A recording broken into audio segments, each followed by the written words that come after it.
If you were to ask passers-by to name 3 female Batman villains, the chances are Poison Ivy's name would crop up quite a bit. She's easily one of Batman's most iconic villains, selling danger with a smile and doom with a kiss. But the way she's been portrayed has changed drastically over the decades.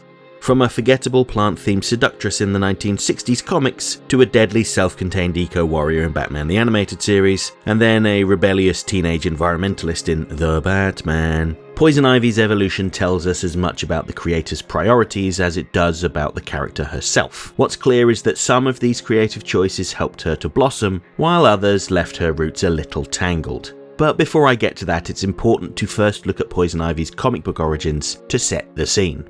Poison Ivy first appeared in Batman number 181, published in 1966, but she wasn't exactly a groundbreaking addition to Gotham's rogues gallery. Her motivations were simple. She wanted to be rich, famous, and, of course, irresistible. According to her co-creator Carmine Infantino, Ivy was conceived as a throwaway female villain to capitalize on the popularity of the Adam West starring Batman TV series. She wasn't born out of a compelling story or deep psychology. She was designed to look good, cause a bit of trouble, and maybe appear on the TV show to help sell a few more comics. However, Batmania fizzled out shortly afterwards, and she never made the transition to the screen. Poison Ivy arrives fully formed, armed with nothing but her sexual allure, a few gimmicky weapons like poison darts, hypnotic lipstick, and explosive strands of hair. Beyond the plant-themed costume and her attempts to ensnare Batman, she had little else to distinguish her. Not surprisingly, Ivy languished in relative obscurity for over a decade, appearing only sporadically and largely as a background character. It wasn't until the 1970s that Ivy received her first real origin story in World's Finest number 252. Here she is revealed as Lillian Rose, a woman betrayed by her college professor lover, who leaves her for dead after turning on her. Surviving the ordeal grants her resistance to poison, a thirst for revenge, and curiously, the power to turn her former lover into a tree creature named Redwood. From this point onward, Ivy oscillates between femme fatale and plant-obsessed thief, with appearances ranging from the Secret Society of Supervillains to the Suicide Squad. The 1980s and early 1990s introduced more depth, with writers like Jerry Conway, Doug Mensch, and Neil Gaiman pushing Ivy towards a mix of eco-consciousness and botanical horror. Gaiman reworked her origin in Secret Origins number 36, renaming her Pamela Lillian Isley, a woman transformed into a being intrinsically tied to plants. She was the Queen of May, crowned in leaves and blossom and thorns. She was presented as being quite mad, but through her connection to Jason Woodrow, the Floronic Man, it raised the possibility that there was more to her than meets the eye. This made her more than a greedy seductress. She became a force of nature, dangerous, unpredictable, and a little sympathetic. Yet despite these developments, she remained on the D-list in the comics until Batman the Animated Series came along. The BTAS creative team wanted to spotlight the lesser-known villains, characters that had never appeared on screen before. It's why their pilot episode featured Man-Bat. And they took the opportunity to reinvent and refine these characters. In her debut episode Pretty Poison, Ivy is Pamela Isley, a talented botanist and fragrance designer who harbours a deep personal grievance against Harvey Dent for causing the extinction of a rare rose. Gone are the abusive male mentors, the convoluted backstory with Jason Woodrow, and the sometimes comical tropes from the comics. Here, Ivy is her own woman. Brilliant, ruthless, and unapologetically obsessed with protecting the natural world. BTAS's Ivy is unhinged, but in a way that makes sense.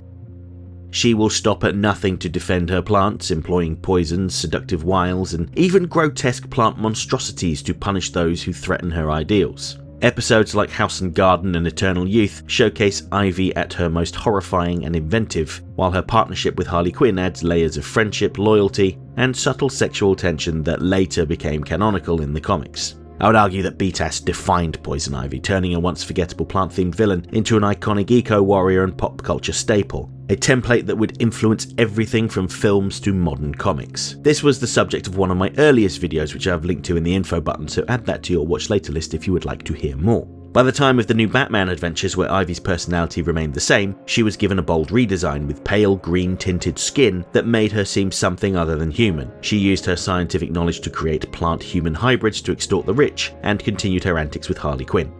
At the same time, the DCA used Poison Ivy could be an independent force, a master manipulator of both plants and people, without needing ties to other characters.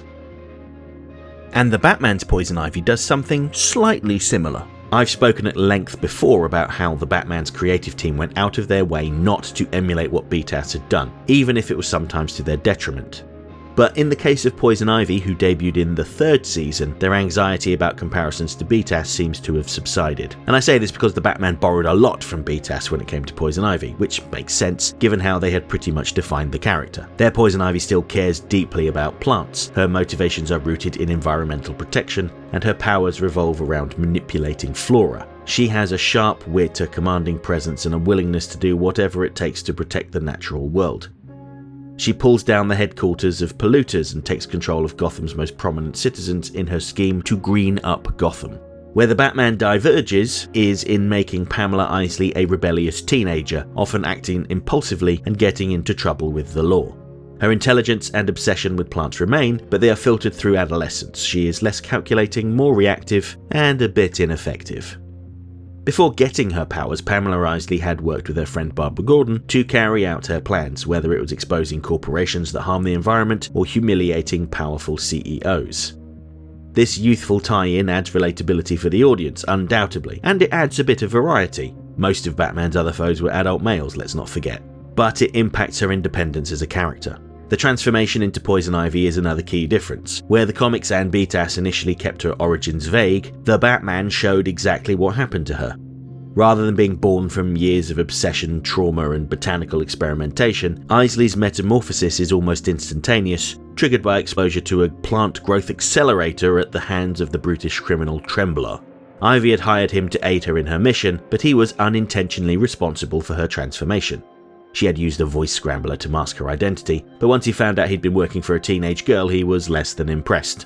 When Batman arrived and the pair fought, in the struggle Isley was exposed to the plant growth accelerator.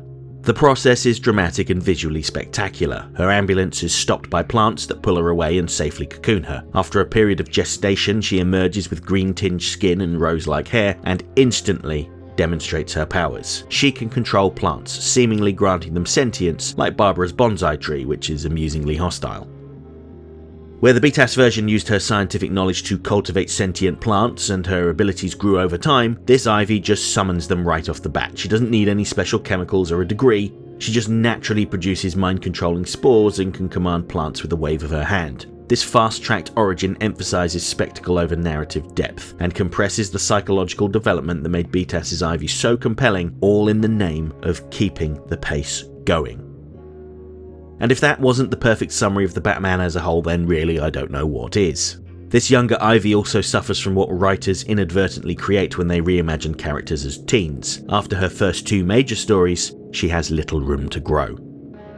Even with her second appearance, Fleur du Mal, where she starts replacing prominent citizens with plant clones, the series doesn't quite capitalise on the grotesque potential in the way that BTAS did, with episodes like Heart of Steel and House and Garden, as well as TMVA's Chemistry. Where those stories lean towards horror, Fleur du Mal uses the plant clones for comedy. This is perfectly demonstrated at the end of the episode when Ivy's despair at her plant babies being destroyed acts as the setup for Barbara's punchline. It's a matter of taste, but I will always prefer the body horror take on Poison Ivy. Her impulsive, more family-friendly approach generally works well though, even if her schemes tend to involve plants just breaking things, but the series quickly runs out of ways to give her major lead roles. She's just not as versatile. Unlike BTAS, where Ivy could appear as a fully realised independent threat at any point, she was just at home as a femme fatale, a mad scientist running a deadly spa, or a bank robber. Making the Batman's Ivy a teen limits her. And actually, yes, that was another general recurring issue with the Batman, where the villain would have a solid debut episode, maybe make 1 or 2 more appearances and then fizzle out completely. See also Cluemaster, Harley Quinn, the Riddler, and so on. Later appearances such as Rumours or the Batman-Superman story reduce her to a background character or a plot device respectively. Another notable consequence of making Ivy a teenager is how it strips her of the inherent sex appeal that defined both the comics and BTAS versions. Where Pamela Isley had once been a dangerous seductive force whose beauty and allure were part of her weaponry, this teenage incarnation is almost entirely desexualized. The romantic undertones and femme fatale energy are gone, replaced with impulsive energy and bratty defiance. And I'm not saying that this is a bad thing, but your mileage with it may vary. I'd argue that this shift has both advantages and drawbacks. On the plus side, it makes Ivy more appropriate for a younger audience, and allows viewers to connect with her motivations without the complicated and sometimes problematic sexual dynamics of earlier versions. On the downside, it also robs Ivy of a key dimension that made her compelling, the mix of danger and allure that set her apart from other villains. Without the layer of sophistication and experience, she loses some of the intimidation factor and psychological complexity that made BTAS's Ivy so memorable. In short, the Batman kept the eco-conscious heart of Poison Ivy, but reframed her through youth and relational dynamics. She is more impulsive, less autonomous, and more closely tied to Batgirl. While this makes her immediately engaging and relatable to a younger audience, it also restricts the storytelling, leaving her with less room to operate as the iconic fearsome eco-warrior that BTAS established. Looking across comics, BTAS and the Batman, it's clear that Poison Ivy has never been a static character. She had been shaped as much by the creative priorities of her writers and animators as by her own botanical obsessions. In the comics, she grew from a shallow, seductive villain into a psychologically complex eco-obsessive. BTAS distilled those elements into a fully realised self-sufficient force of nature, whose intelligence, independence and lethal creativity made her iconic. And the Batman reimagined her through the lens of adolescence, impulsive, brash and generally ineffective. What's fascinating is how each adaptation chose which of Ivy's traits to cultivate and which to trim. None of these versions invalidate the others, they simply emphasise different aspects of the same character. These creative decisions were shaped by tone, audience and intent. Like the plants she commands, Poison Ivy grows according to her environment, and this version fits perfectly with what the Batman was. A show for younger audiences focused on action and spectacle rather than provocation. Is she my favourite? No, and it's not even close. But that doesn't make her worthless. Batman the Animated Series may have defined Poison Ivy, but every version of her proves there's no single way to grow a legend. Okay, that's it for this essay. If you enjoyed the video, don't forget to like, share, subscribe, leave a comment, tell all your friends about me. You know how YouTube works. If you really liked the video and feel like tossing a buck or two my way, please consider using the thanks button, because every little helps.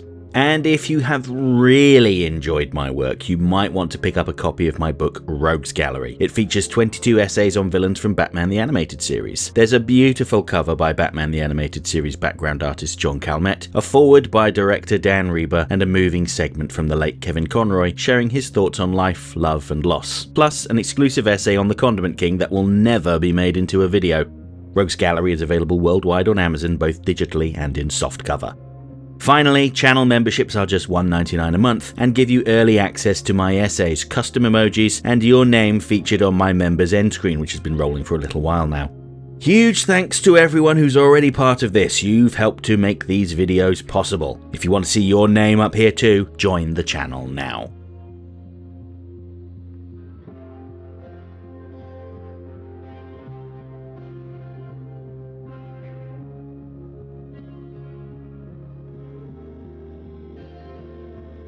Next time. When I return on Friday, I'm going to talk about something that has been a long time coming. I want to talk about the formation of the Justice League and their 3-part debut story, Secret Origins. And next Monday, I'm kicking off coverage of the bright and cheerful cartoon, Batman, the Brave and the Bold, by talking about their approach to adapting the clown prince of crime, the Joker. Hope to see you then.